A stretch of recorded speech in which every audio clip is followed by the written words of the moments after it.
UV class room மாணவ செல்வங்கள் அனைவருக்கும் வணக்கம்.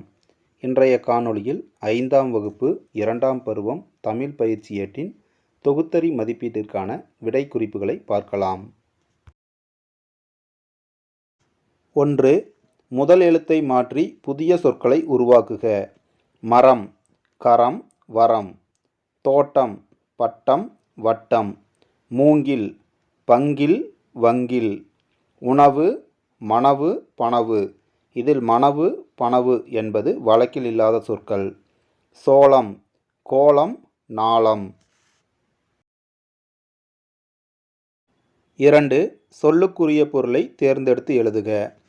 நயன், நேர்மை. எங்கனம், எங்கும். இசைந்து, ஏற்றுக்கொண்டு. பாதிப்பு, விளைவு. மாய்வது, அழிவது.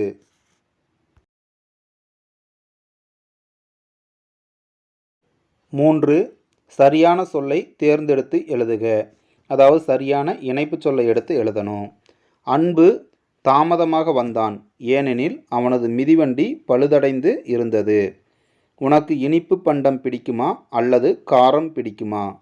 இன்று கனமழை என செய்தி வந்துள்ளதே, அப்படியானால் இன்று நாம் வெளியே செல்ல முடியாதா? ஒரே நேரத்தில் 2 போட்டிகள் நடைபெற்றன. அப்படி இல்லாவிட்டால் நான் 2லும் கலந்து கொண்டிருப்பேன். அமுதன் நன்றாக நடித்தான், அதனால் முதல் பரிசு பெற்றான்.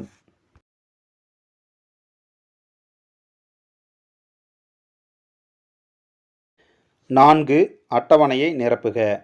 ஒரு பத்தி கொடுத்துருக்காங்க. அதில் அடுக்கு தொடர் இரட்டை கிளவி வருமாறு சில வார்த்தைகள் இருக்குது. அதை நாம் கண்டுபிடிச்சு எது அடுக்கு தொடர் எது இரட்டை கிளவின்னு எழுதணும். அடுக்கு தொடர் பளிச் பளிச், துளி துளி, வளைந்து வளைந்து, மெல்ல மெல்ல. இரட்டை கிளவி கருகரு, டமடம, சலசல.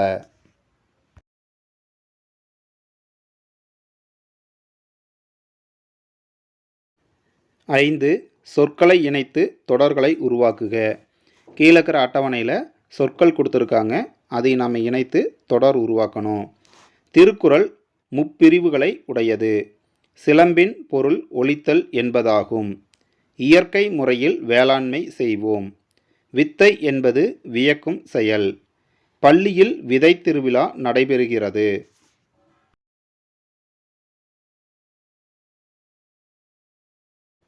6.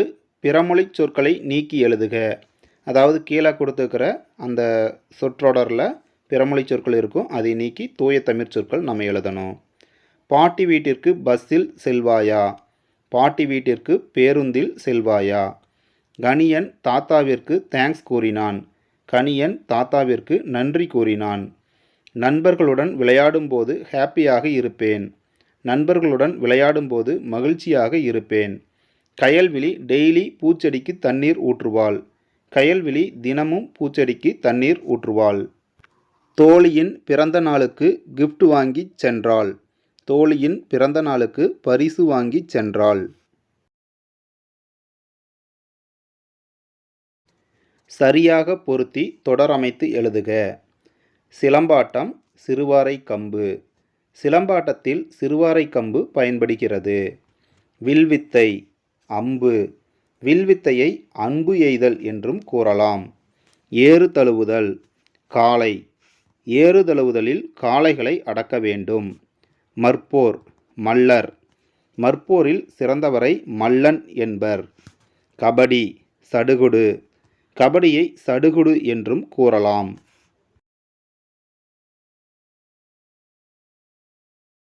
8.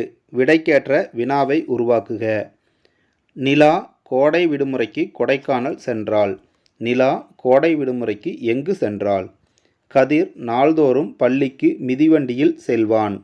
கதிர் நாள்தோறும் பள்ளிக்கு எப்படி செல்வான்? மணியன் கவிதை போட்டியில் முதல் பரிசு பெற்றான். மணியன் எந்த போட்டியில் முதல் பரிசு பெற்றான்? தாத்தா புத்தக கண்காட்சியில் கதை புத்தகம் வாங்கி வந்தார். தாத்தா எங்கு கதை புத்தகம் வாங்கி வந்தார்? சதுரங்க போட்டி நாளை காலை 10 மணிக்கு தொடங்கும். சதுரங்க போட்டி எப்பொழுது தொடங்கும்? 9. செய்தியை படித்து வினாக்களுக்கு விடையளிக்க. விலையில்லா மரக்கன்றுகள் அப்படிங்கிற தலைப்பில் ஒரு பத்தி கொடுத்துருக்காங்க. இந்த பத்தியை முழுசாக படிச்சுக்கிட்டு கீழே கேட்டிருக்கிற வினாக்களுக்கு நாம் விடையளிக்கணும்.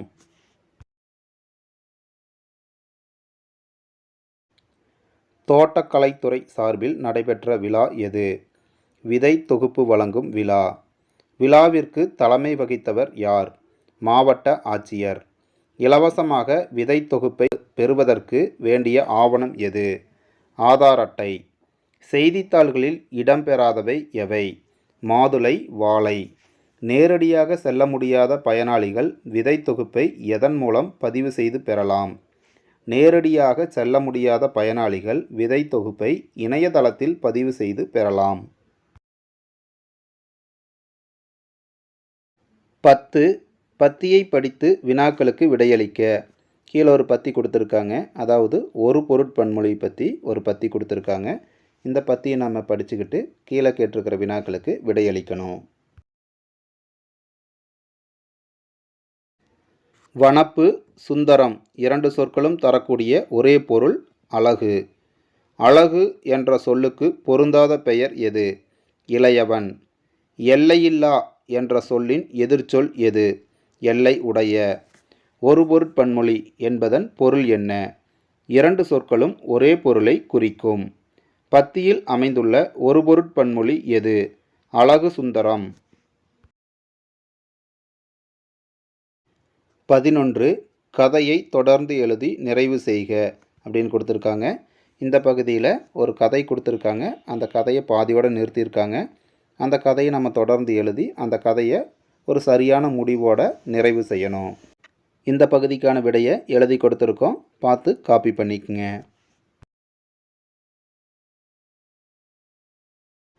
12. உனது பிறந்த நாளுக்கு உன் நண்பனை அழைத்து கடிதம் ஒன்று எழுதுக. மேலே உங்கள் ஊர் பேர் எழுதிக்கிங்க, டேட் எழுதிக்கிங்க. அன்புள்ள நண்பன் பிரபாகரனுக்கு உங்கள் நண்பன் பேர் எழுதிக்கிங்க. உன் ஆருயிர் நண்பன் சுரேஷ் எழுதுவது. நான் நலம், நீயும் நலமாக இருப்பாய் என நம்புகிறேன். எதிர்வரும் 25/12/2025 என்ன நாள் என்பது உனக்கு தெரியும்.